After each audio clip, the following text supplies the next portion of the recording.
Proprietorship firm क्या होती है? प्रोप्राइटरशिप फर्म वो फर्म होती है जो कोई भी इंडिविजुअल खुद के नाम पे कंपनी को रजिस्टर कराता है और खुद के नाम से ही बिजनेस उसका रन होता है, खुद के पैन नंबर से उसका कंपनी रजिस्टर होती है, तो उसके पैन नंबर से उसका जीएसटी नंबर बनता है। इसके अंदर क्या होता है कि अगर ये प्रोप्राइटरशिप फर्म कहीं मोबिलिटी नंबर लेना चाहता है एंटरप्राइज सेगमेंट के अंदर, तो उसके क्या क्या रिक्वायरमेंट्स है किसी टेलीकॉम के अंदर। जैसे कि स्पेशली अगर मैं जियो की बात करूं, तो जियो के अंदर बहुत सारे प्रोडक्ट्स हैं, जैसे कि जियो बिजनेस ब्रॉडबैंड है, मोबिलिटी है, वायरलाइन है। वायरलाइन के अंदर हो गया सिप, आई L3 MPLS, बहुत सारे प्रोडक्ट्स हैं। अब जैसे कि हम अभी अगर बात करें जियो बिजनेस ब्रॉडबैंड की, जियो बिजनेस ब्रॉडबैंड के अंदर जियो के अंदर बैंक स्टेटमेंट की ज़रूरत नहीं होती है। इसके अंदर अगर प्रोप्राइटरशिप फर्म के पास जीएसटी सर्टिफिकेट और उसका पैन कार्ड है, तो उसके ही हेल्प से वो जियो बिजनेस ब्रॉडबैंड यानी एक ब्रॉडबैंड कनेक्शन ले सकता है जियो का। और अगर वो मोबिलिटी लेने के लिए जाएगा, तो वो कोई भी प्रोप्राइटरशिप अगर मोबिलिटी नंबर लेने के लिए जाता है या फिर वायलेंट प्रोडक्ट्स लेने के लिए जाता है, तो उसके पास बैंक स्टेटमेंट, जीएसटी और खुद का पैन कार्ड होना चाहिए। अगर कस्टमर के पास बैंक स्टेटमेंट है और ऑनर का पैन कार्ड है और जीएसटी सर्टिफिकेट 3 पेजर का नहीं है, तो उसको दिक्कत आती है। उसके लिए फिर उसको अपना बैंक सर्टिफिकेट लेना पड़ता है। बैंक सर्टिफिकेट उसको अपने लेटर हेड पे वो लेता है, बैंक से अटैच करवाता है, सर्टिफाई करवाएगा अपने आप को। इसके अंदर क्या होता है कि अगर आप किसी भी टेलीकॉम के अंदर नंबर लेने के लिए जाते हैं, तो कुछ डॉक्यूमेंट की लिस्ट होती है। जैसे कि मैंने यहाँ पे एक टेबल बना रखी है, कंपनी का पीओआई, प्रूफ ऑफ आइडेंटिटी के अंदर क्या होता है कि अगर आपके पास बैंक स्टेटमेंट है, बैंक स्टेटमेंट ये जियो के अंदर पीओआई एंड पीओए दोनों के अंदर काम करता है। आपके बिल पे क्या एड्रेस प्रिंट हो गया है, उसके लिए आपके पास कोई सपोर्टिंग डॉक्यूमेंट होना चाहिए। जैसे कि अगर आपके बैंक स्टेटमेंट के अंदर जो एड्रेस मेंशन है, अगर वो जो आपका डिज़ायर्ड एड्रेस है जो आप बिल में चाहिए आपको, अगर बैंक स्टेटमेंट में है, तो वो पीओए में काम कर जाएगा। अगर आपके पास कोई दूसरा डॉक्यूमेंट जैसा कि लैंडलाइन बिल है, एयरटेल का है, टाटा का है, या फिर जियो का कोई अगर आपका कुछ और कनेक्शन चल रहा हो, तो वो भी चल जाता है। और इलेक्ट्रिसिटी बिल अगर आपके कंपनी के नाम का है तो भी चल जाएगा। लीज डीड रजिस्टर होनी चाहिए, सेल डीड रजिस्टर होनी चाहिए, रेंट डीड रजिस्टर होनी चाहिए। अगर आपके पास जियो का पीआरआई का बिल है, एलएल का बिल है, सिफ्ट रंग का बिल है, तो वो भी काम कर जाएगा। अब यहाँ पे आता है जीएसटी। जीएसटी सर्टिफिकेट अगर है आपके पास, तो 3 पेजर का होना चाहिए। जैसे कि फ्रंट पेज होता है, उसके बाद सेकंड पेज होता है, थर्ड पेज होता है, फिर वो चाहिए होता है। इसके बाद फिर एएस का पीओआई, एएस का पीओआई के अंदर जैसे कि ऑनर का पैन कार्ड और आधार कार्ड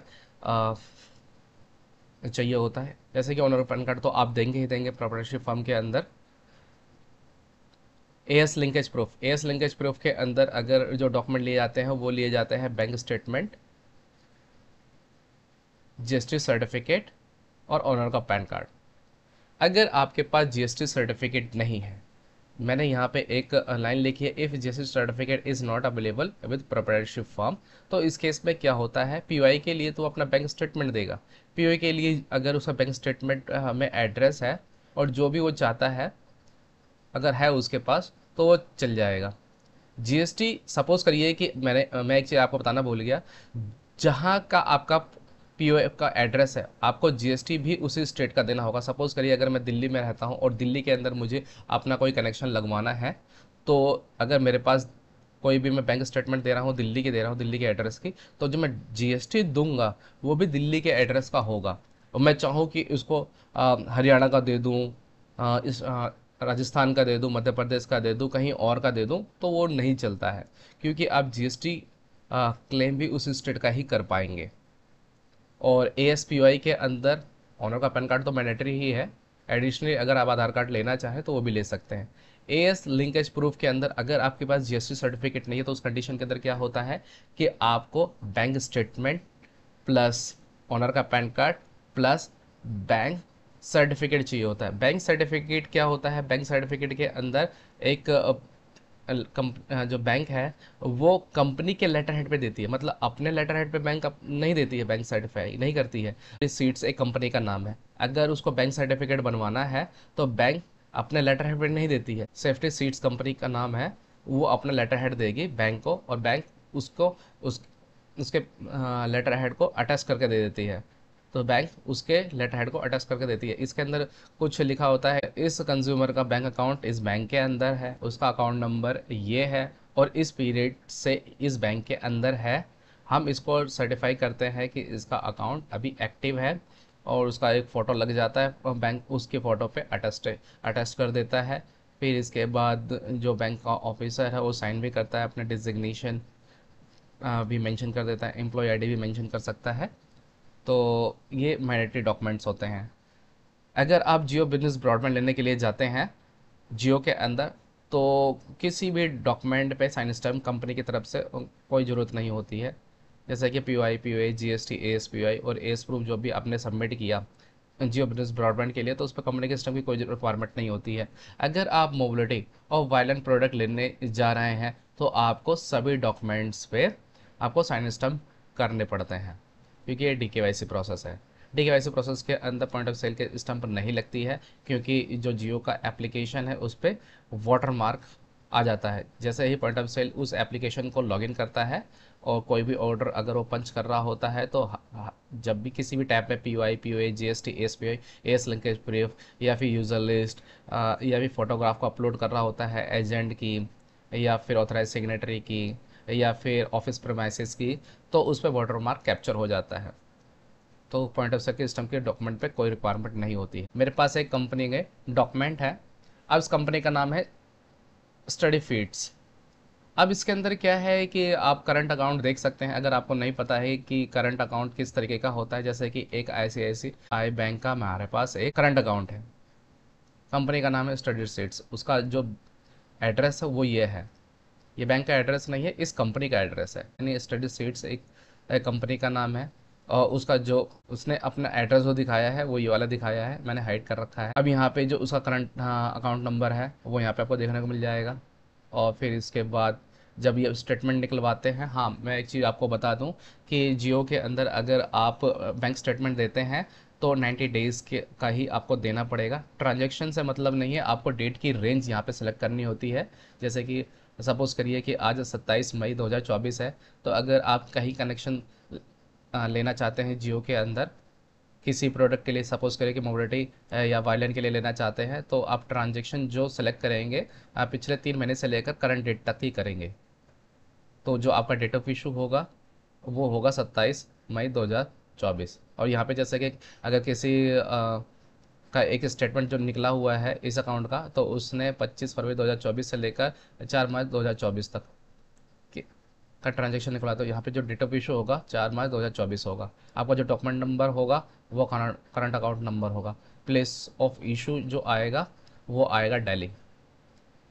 अब यहाँ पे जैसे कि स्टडी सीट्स कंपनी का नाम है, प्रोप्राइटरशिप फर्म के लिए सारे डॉक्यूमेंट्स क्या होते हैं आप ये देखना पड़ेगा, वेरीफाई करना होगा। और यहाँ पे कंपनी को GST नंबर जो मिला होता है वो यहाँ पे मेंशन होता है। और जो प्रोप्राइटरशिप फर्म है तो ये इंडिविजुअल नाम से खुलता है, तो लीगल नेम यहाँ पे अंकुर चौधरी का नाम है, उन्होंने अपने इंडिविजुअल नाम से खुलवाया था। प्रोप्राइटरशिप फर्म इंडिविजुअल नाम से ही खुलता है, तो उनका जो लीगल नेम है वो यहाँ पे आ जाएगा। ट्रेड नेम कंपनी का नाम यहाँ पे होता है। स्टडी सीट्स यहाँ पे भी है, और स्टडी सीट्स बैंक स्टेटमेंट के नाम पे है। तो मतलब जो करंट अकाउंट खुला है बिजनेस के नाम पे है, वो स्टडी सीट्स कंपनी का नाम हो गया। कंपनी का नाम यहाँ पे ट्रेड नेम में यहाँ पे देखने को आपको मिल गया। फॉर्म आप यहाँ पे देख सकते हैं, प्रोप्राइटरशिप फॉर्म है, और यहाँ पे दिल्ली का एड्रेस है। 3 पेजेस सर्टिफिकेट है GST का। अब यहाँ पे ऑनर का पैन कार्ड है, अंकुर चौधरी का आप नाम देख सकते हैं। कस्टमर अपना आधार कार्ड दे सकता है, कोई मैंडेटरी डॉक्यूमेंट नहीं है ये, क्योंकि POI में उनका कस्टमर का आधार कार्ड सॉरी पैन कार्ड उनका चल जाएगा AS POI के अंदर। अब यहाँ पे देख सकते हैं कि कस्टमर ने एक एड्रेस के लिए डॉक्यूमेंट दिया हुआ है, एयरटेल का फिक्स लाइन बिल है। अगर लैंडलाइन बिल दे रहा है कस्टमर या इलेक्ट्रिसिटी बिल दे रहा है, वो सारे डॉक्यूमेंट कंपनी का नाम प्रिंट होना चाहिए। अगर किसी इंडिविजुअल का सिर्फ नाम है तो नहीं चलेगा। जैसे कि ये एयरटेल का बिल आप देख सकते हैं, एयरटेल का जो बिलिंग एड्रेस है इस कंपनी का वो यहाँ पे आपको देखने को मिल जाता है। एयरटेल का जो ये ब्रॉडबैंड का बिल है, इसका जो बिल नंबर है वो ये है, बिल डेट ये है, आपको देखने को मिल जाता है। इसके मैक्सिमम 3 पेजेस होते हैं, लेकिन हमने यहाँ पे सिर्फ 2 पेज लगा रखे हैं। मैंडेटरी नहीं होता है 3 पेजेस को लगाना, आप सिर्फ 2 पेजेस ही लगा दीजिए, इनफ है।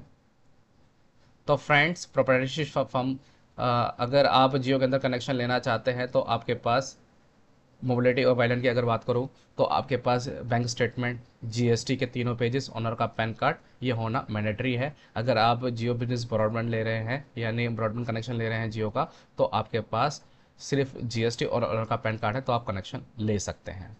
अगर आप मोबिलिटी और वायलेंट प्रोडक्ट ले रहे हैं जियो के अंदर, तो बैंक स्टेटमेंट, जीएसटी के 3 पेज और ऑनर के पैन कार्ड पे कंपनी का साइन एंड स्टम्प होना चाहिए। और जो भी ऑथराइज सिग्नेटरी, जैसे सपोज करिए कि प्रोप्राइटरशिप फर्म है, अगर प्रोप्राइटर ऑथराइज सिग्नेटरी खुद बनना चाहते हैं इस कनेक्शन के लिए, तो वो सभी पेपर्स पे साइन करेंगे। सपोज करिए कि बैंक स्टेटमेंट, जीएसटी के 3 पेज और ऑनर के पैन कार्ड पे, क्योंकि जीरोक्स कॉपी सबमिट होती है और अपलोड होती है, तो ये साइन स्टम्प करेगा ऑथराइज सिग्नेटरी। अगर सपोज करिए जो प्रोप्राइटरशिप फर्म है अगर किसी और को ऑथराइज करना चाहे तो वो भी कर सकते हैं। उसके लिए एक ऑथराइजेशन लेटर लगता है, जिसके अंदर ये मैटर लिखा होता है कि ये जो पर्सन है इनका नाम ये है, मैं इनको ऑथराइज़ कर रहा हूँ जो डील करेंगे जियो के साथ किसी भी मोबिलिटी वायलेंट प्रोडक्ट के लिए ऑथराइज़ हो रहे हैं, और जो ऑथराइज़ कर रहे हैं उन दोनों के नाम होते हैं, उन दोनों के साइन होते हैं।